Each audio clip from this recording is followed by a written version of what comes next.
Welcome back to the channel, guys. Steve here, V-Twin Racing Channel. Just a little recap, I guess, on our weekend experience at A1 Cash Days. First off, I'd like to say Mike Beelan and them guys, they put on a hell of a good race. The track's always good there. Me, unfortunately, I had some issues with both my bikes, believe it or not. So the silver one, the rubber mount bike, we've narrowed it down to the ignition system. So that Twin Tech ignition with a two-step, you have to go in with a laptop and set your high RPM limit, which I thought I had done, but after sorting through this thing, bike's not going to go past, I can't remember what it is, 4,800, 5,200 RPM, something like that. And that makes sense because it'll get up to a certain RPM and it'll just start breaking up. So I borrowed a carburetor from a known, well-running engine, a 1250, which is similar to my 1275 in size.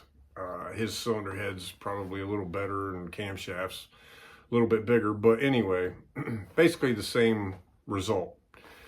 So it sounds like you got it on the two-step in the burnout box, and then when you try to ride it down the track, it'll never turn a light on. So I had a spare Dyna, but unfortunately we had to use it on something else, and a 2000i, which I'm going to buy another 2000i and put on the bike in place of that thing. I've got the Super D, my Super D, for sale on Marketplace. So I'm going to try to acquire another Super D that has not had the Venturi board out of it,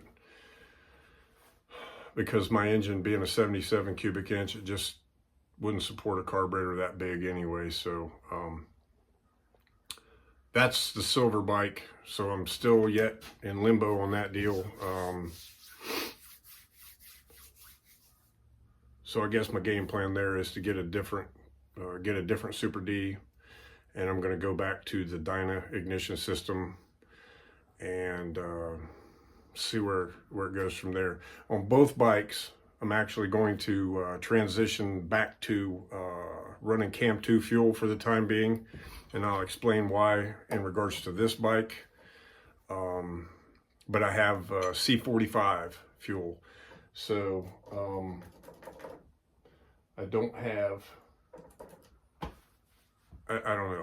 I'm trying to sort out my tune, my jetting and stuff. With that fuel, it's next to impossible to read the spark plugs if you go the wrong way, especially the lean way. The rich is just going to lay down, but I need some data. I need to be able to read some spark plugs. Otherwise, I have to put air fuel ratio gauges on them, and I just don't want to wire all that crap in and deal with. Again, I don't want to deal with a laptop, so I have carburetors on my bikes. I don't want to hook them up to a laptop. If I wanted to do that, I would have left fuel injection on that other bike. So stick around. We'll go through some of this stuff, what happened to this and the reasons why. Yeah, we'll get into it. Just sit tight. Okay, so we're talking about this one here. I didn't ride this bike Friday night at all. I just focused on the other bike, the silver one, the non-bagger, trying to get it to run to make the show, which I didn't. So Saturday morning, I made one lick on this, and it kind of sputtered a little bit at the top of every gear, just a little bit. The only difference between this past weekend and then the first race at Farmington was I took this velocity stack off, and since my other bike wasn't running, I thought maybe I would put this on here to give it a try, see if it picked up any. with the use of this little adapter here, okay, that clamps to a Mikuni. I still could run pretty much any S&S Super D velocity stack with this adapter. It doesn't have to be a Novi, but the only difference is I put this on the bike, and the second pass, we got 2 time runs on Saturday, and my second pass on this bike, as soon as I clicked it into 4th gear, it laid over, started missing real bad, and it started making a popping noise. So, and I noticed it riding back up the return road, so I just went ahead and wheeled it in a trailer and called it a day. So that's why the last video ended kind of abruptly. I just had enough of fighting with them and wanted to go home. So, near as I can tell, with a bore scope, I did a leak down test on both cylinders, and I looked in the front cylinder because it nipped the spark plug. I have never seen a naturally aspirated motor nip the spark plug. So, at Farmington, the bike ran a 680 at 101, and it wasn't breaking up at all in 40-some degree weather. Now, as it started to warm up that day, it started to sputter a little bit on the top, okay? So that told me it was getting warmer. I had too much fuel in it. So this was still configured the way it was on the rubber mount bike last year with the needle, okay, the clip. I moved the clip all the way down to bring the needle up out of the jet to richen it, but it's just a transition anyway. It's not the whole.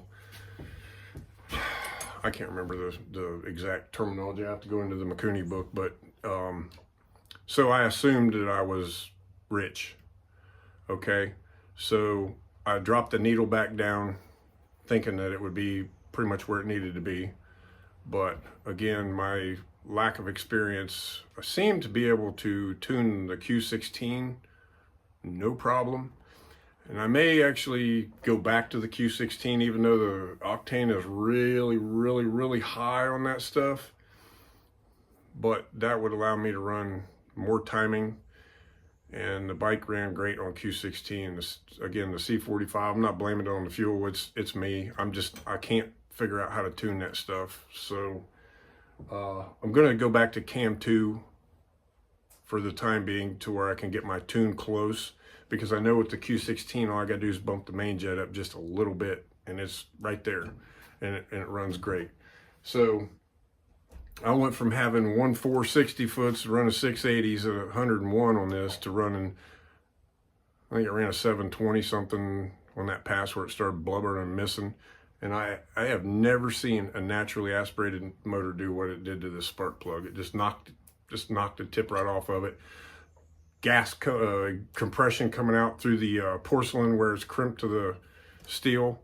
So hopefully it didn't hurt anything, but we're going to check it out real good and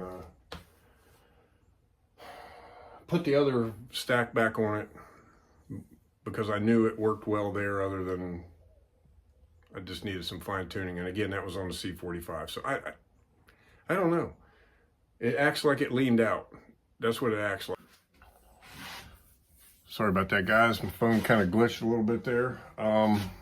Anyway, on the fuel, going to go back to Cam 2, get a baseline, and then probably buy some Q16.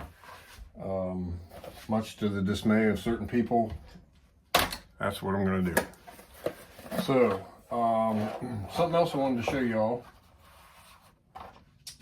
I don't know if you've been following Marketplace, but if any of you all have, and I don't know what a Raptor shift light is. I've never seen one, but they look identical to the Schnitz shift light. This right here is a 3D printed bracket made by Dying Breed Performance. Okay, this is Brian Harris. So you can look them up on all the Harley buy, sell, swap race parts, Marketplace. You might be able to search it on Facebook and find it. Anyway, they're $20 a piece shipped. This thing grabs a hold of the wiring at the back. You don't have to worry about the light falling out of that bracket that comes with it. The two little brackets, which are also 3D printed, but this thing right here is awesome. Okay. I bought 2 of them because I have 2 bikes. So I got 2 of them for 30 bucks shipped. So it's a good deal. I got the flat mount ones because I'm just going to reuse the same screw in the hole I had in the old bracket and put this in there. And you can basically slide it out to get it out of there. But it does a hell of a job holding these things on. Riley's bike has one on it. So give them a shout. Okay, check them out. Good dude, good product, good price, highly recommended. Okay, let's get to some other stuff here. All right, you can see I currently have my primary cover off. And the reason for that is, if any of you guys have ever had to roll your motor over to set valves, which this motor has hydraulic lifters in it, so it's non-adjustable. I don't have to do that. But there's certain times when if I want to fool with the ignition or stuff, basically what you got here, this is the pieces, okay? So you got this little cover right here in the primary you can take off, and you can stick your socket in there without taking all this stuff apart. And this is the cover right here. Okay, so I just need to deburr some of this stuff a little bit, and I'm going to paint this cover. Got a little bit of rash on it, but I'm going to paint it black. Y'all know how I feel about chrome. But if you're interested in one of these deals right here, that's pretty much what it looks like when it's in place and bolted down. It just seals the O-ring, seals around it. If you're interested in one of these, if you're at a race, a Harley race, you come across Joe Perry, he's the guy that does these. Let him know if you want one. I don't want to quote a price because I don't remember. But you can buy the cover from him and cut this yourself. And I don't know how many of these he actually wants to do the machine work on himself, but he may. Just depends. Have a core, a nice core, ready for trade-in. But yeah, if you see him at the track, ask him about it if you want one. I think they're slick. They're the way to go. So, but I think I'm going to go ahead and pull my clutch while I got this, and I'm going to check the clutches and see how they look. They're Energy One plus ones with a 15% diaphragm spring. I'm going to go ahead and just give them a quick look over, make sure they're okay, and hopefully this engine's okay. Hopefully I didn't hurt nothing in that front cylinder. I may even go ahead and pull the head off just to make sure. But again, I've tore spark plugs up before with nitrous, but I've never tore one up on a naturally aspirated engine, and that really causes me some concern about how lean I went with that to do that. So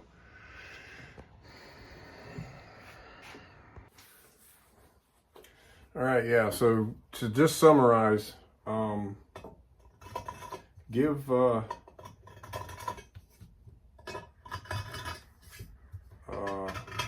goes by BP Harris on Facebook. He's the one selling all the stuff, the Dying Breed stuff. He makes, there we go, that's nice. He makes knurled aluminum foot pegs. I think I'm gonna have him do me a set for this one, actually. Get rid of those old steel chrome jobs, put some lightweight pegs on it. As far as this cover goes that we just talked about, again, I have no idea how many of these Joe actually has left, or even if he wants to fool with it anymore. I got lucky enough to get him to do one for me. But if you see him at a race, if you're interested in one of these, just ask him about it. He'll let you know whether he wants to do it or not. So, you know, I think it's a slick deal. I think it's pretty neat. You can just go in here with a socket and turn the motor. You're not trying to spin the back wheel with it in 5th gear. You can. So if you got an adjustable push rod engine, you want to go through the valves, you want to check timing, you want to do anything that involves rotating the engine without putting in gear and yanking on the back wheel, this is definitely the way to go.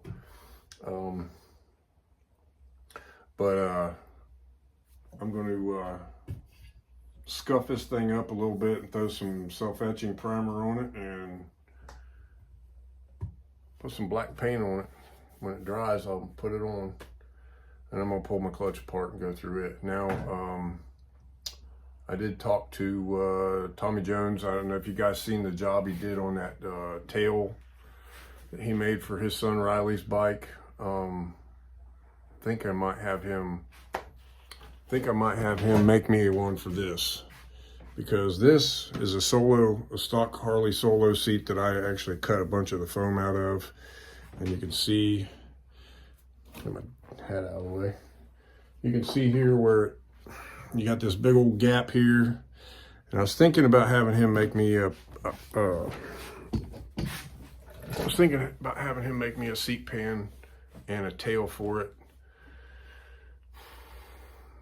Make it look a little bit nicer back there, I reckon. I don't know. That's one pet peeve about this bike I can't stand, is that big gap between the seat and the fender. But it's the same seat I ran on it when it was stock wheelbase with a stock fender and stock swing arm. You know, some days I miss that bike. Some days I really miss that bike. Wasn't the fastest thing out there, but it was dead reliable and simple. So, I think that's all I got for today, guys. Again, I'm gonna probably, at the very least, I'm gonna pull the rocker boxes. I'm gonna verify the head torque, because this is the same set of cases I had a couple studs pull up out of when I was originally torquing the heads down to do squish band check. I don't see any evidence of a head gasket leak anywhere, looking with a flashlight all the way around both of them. And it kind of was the sound that it reminded me of, but there's no evidence of it. We'll see. Hopefully I didn't hurt piston. If I did, it's not really that big a deal. I can throw a hone in it, buy another piston, I guess. They're shelf pistons from Hammer Performance, but it put me down a couple weeks. But honestly, you know, we're kind of shutting the program down for a little while. Okay, so there's a couple reasons for that. One of them being a very personal reason I'm not going to get into on here. We might possibly make the Wilkesboro round, possibly. If I can't make that one, then maybe Darlington. And this is all Harley World Shootout I'm talking about. I may hit a few local bracket races or something. I'm definitely taking these bikes to a local track and doing some test and tune. I am not going to travel to a race to try to sort out my bike issues. Those days are over with. I'm not going to do it anymore. So I'm going to get to a local track with this one as soon as I get just a few things done to it and get it back together, and hopefully I didn't hurt that piston in the front cylinder.